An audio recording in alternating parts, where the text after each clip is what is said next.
Alkitab setahun hari ke 193, 12 Juli dari Mazmur 84. Rindu kepada kediaman Allah. Untuk pemimpin biduan menurut lagu Gitit Mazmur Bani Korah.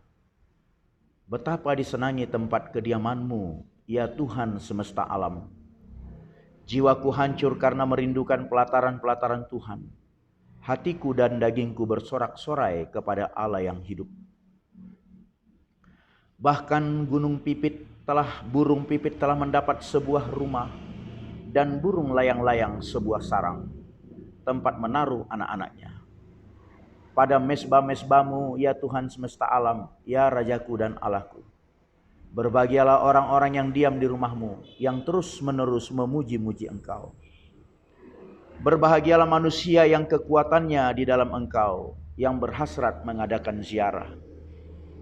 Apabila melintasi lembah Baka, mereka membuatnya menjadi tempat yang bermata air.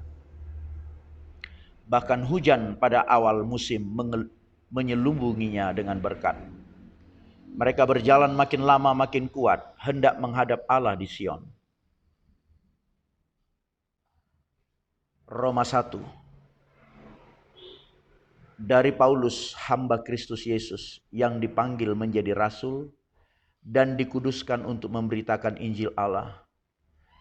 Injil itu telah dijanjikannya sebelumnya dengan perantaran nabi-nabinya dalam kitab-kitab suci. Tentang anaknya yang menurut daging diperanakan dari keturunan Daud, dan menurut roh kekudusan dinyatakan oleh kebangkitannya dari antara orang mati, bahwa ia adalah anak Allah yang berkuasa, Yesus Kristus Tuhan kita.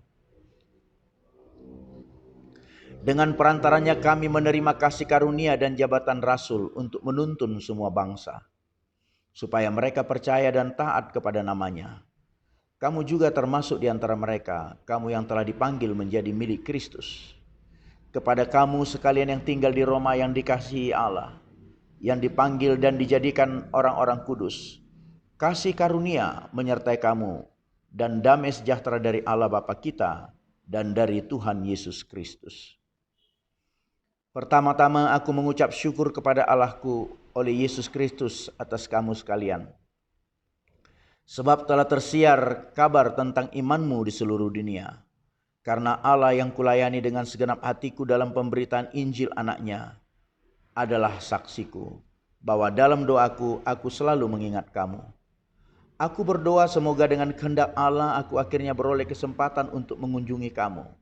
Sebab aku ingin melihat kamu untuk memberikan karunia rohani kepadamu guna menguatkan kamu. Yaitu supaya aku ada di antara kamu dan turut terhibur oleh iman kita bersama.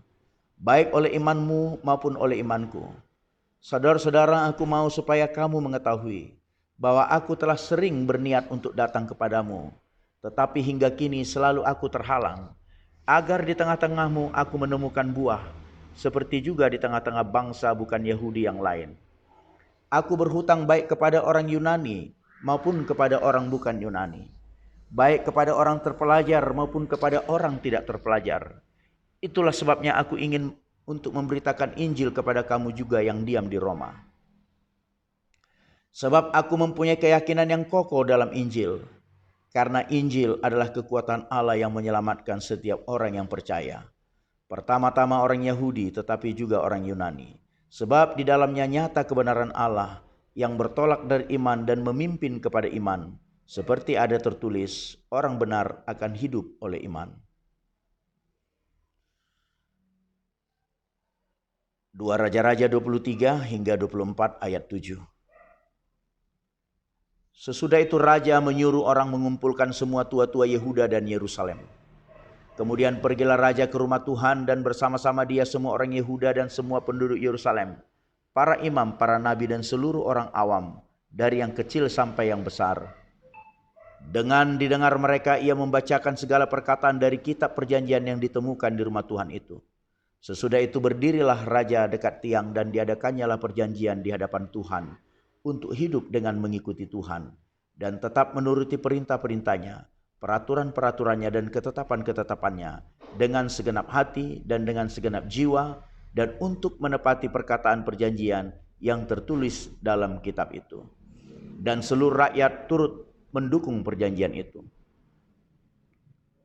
Raja memberi perintah kepada imam besar Hilkia dan kepada para imam tingkat 2 dan kepada para penjaga pintu untuk mengeluarkan dari bait Tuhan segala perkakas yang telah dibuat untuk Baal dan Asyera dan segala tentara langit. Lalu dibakarnyalah semuanya itu di luar kota Yerusalem di padang-padang Kidron, dan diangkutnyalah abunya ke Betel. Ia memberhentikan para imam dewa asing yang telah diangkat oleh raja-raja Yehuda untuk membakar korban di bukit pengorbanan di kota-kota Yehuda dan di sekitar Yerusalem. Juga orang-orang yang membakar korban untuk Baal, untuk dewa matahari, untuk dewa bulan, untuk rasi-rasi bintang, dan untuk segenap tentara langit. Dibawanyalah tiang-tiang berhala dari rumah Tuhan keluar kota Yerusalem ke sungai Kidron. Lalu dibakarnya di situ dan ditumbuknya halus-halus menjadi abu. Kemudian dicampakkannya abunya ke atas kuburan rakyat jelata.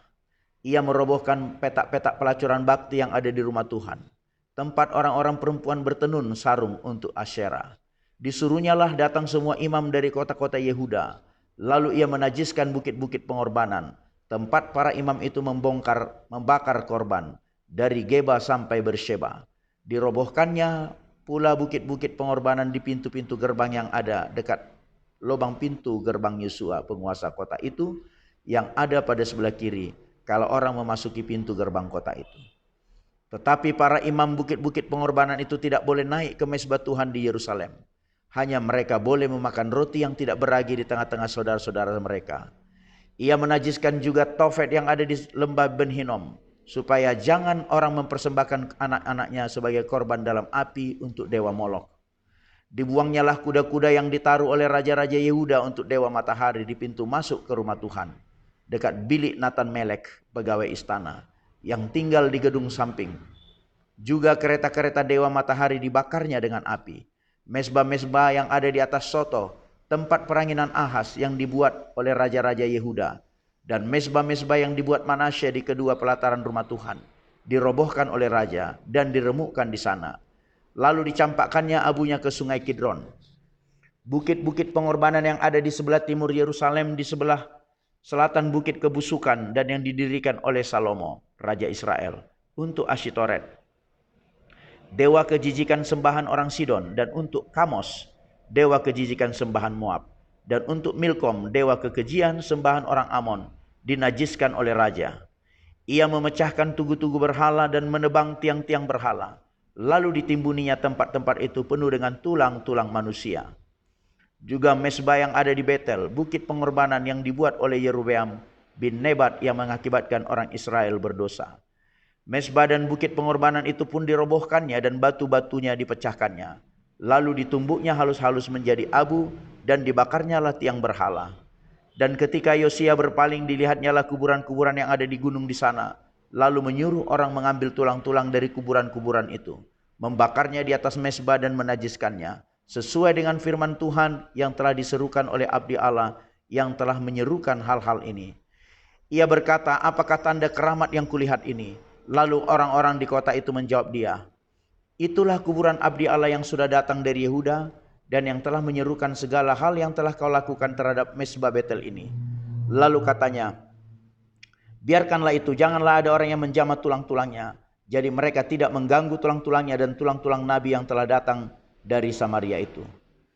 Juga segala kuil di bukit-bukit pengorbanan yang di kota-kota Samaria yang dibuat oleh raja-raja Israel untuk menimbulkan sakit hati Tuhan, dijauhkan oleh Yosia, dan dalam hal ini ia bertindak tepat seperti tindakannya di Betel.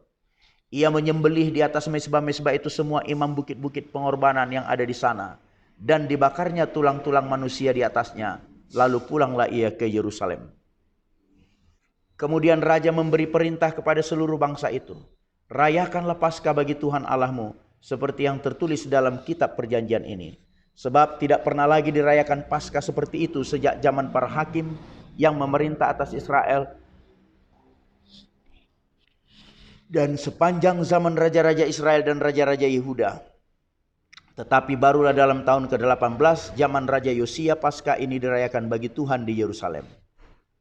para pemanggil arwah dan para pemanggil roh peramal, juga terafim, berhala-berhala dan segala dewa kejijikan yang terlihat di tanah Yehuda dan di Yerusalem, dihapuskan oleh Yosia dengan maksud menepati perkataan Taurat yang tertulis dalam kitab yang telah didapati oleh Imam Hilkia di rumah Tuhan.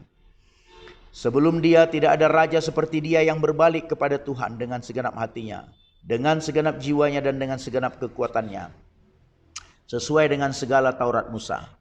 Dan sesudah dia tidak ada bangkit lagi yang seperti dia. Tetapi Tuhan tidak beralih dari murkanya yang sangat bernyala-nyala itu yang telah bangkit terhadap Yehuda oleh karena segala sakit hatinya yang ditimbulkan Manasye. Lalu berfirmanlah Tuhan, juga orang Yehuda akan kujauhkan dari hadapanku, seperti aku menjauhkan orang Israel.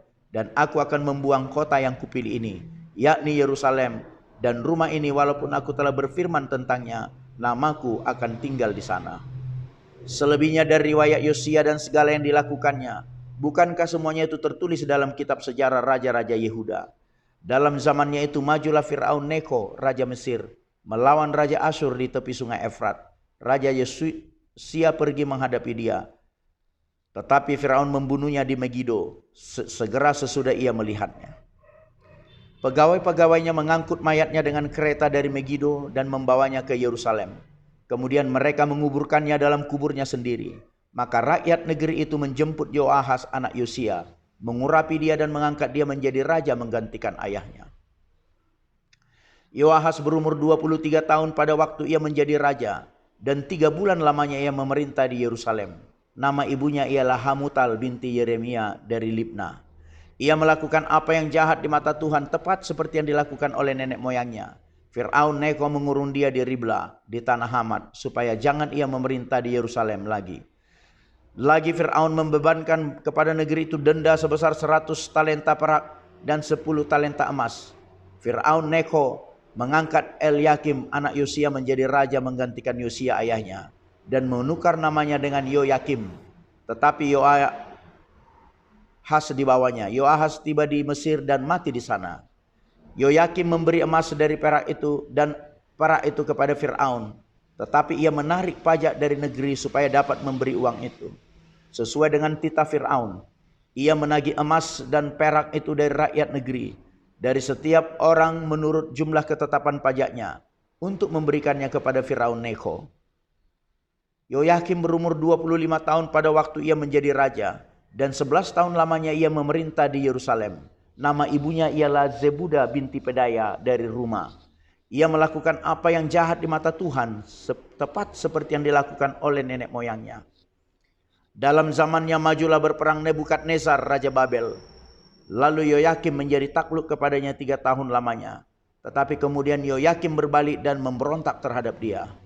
Tuhan menyuruh gerombolan-gerombolan Kasdim, gerombolan-gerombolan Aram, gerombolan-gerombolan Moab, dan gerombolan-gerombolan Bani Amon melawan Yoyakim. Ia menyuruh mereka melawan Yehuda untuk membinasakannya sesuai dengan firman Tuhan yang diucapkannya dengan perantaran para hambanya, yaitu para nabi. Sungguh hal itu terjadi kepada Yehuda sesuai dengan titah Tuhan, untuk menjauhkan mereka dari hadapannya oleh karena dosa-dosa Manasye setimpal dengan segala yang dilakukannya. Dan juga oleh karena darah orang yang tidak bersalah yang telah ditumpahkannya, sebab ia telah membuat Yerusalem penuh dengan darah orang yang tidak bersalah, dan Tuhan tidak mau mengampuninya. Selebihnya dari riwayat Yoyakim dan segala yang dilakukannya, bukankah semuanya itu tertulis dalam kitab sejarah raja-raja Yehuda? Kemudian Yoyakim mendapat perhentian bersama-sama dengan nenek moyangnya, maka Yoyakin anaknya menjadi raja menggantikan dia. Raja Mesir tidak lagi keluar berperang dari negerinya, sebab Raja Babel telah merebut segala yang termasuk wilayah Raja Mesir, mulai dari sungai Mesir sampai ke sungai Efrat. Amin.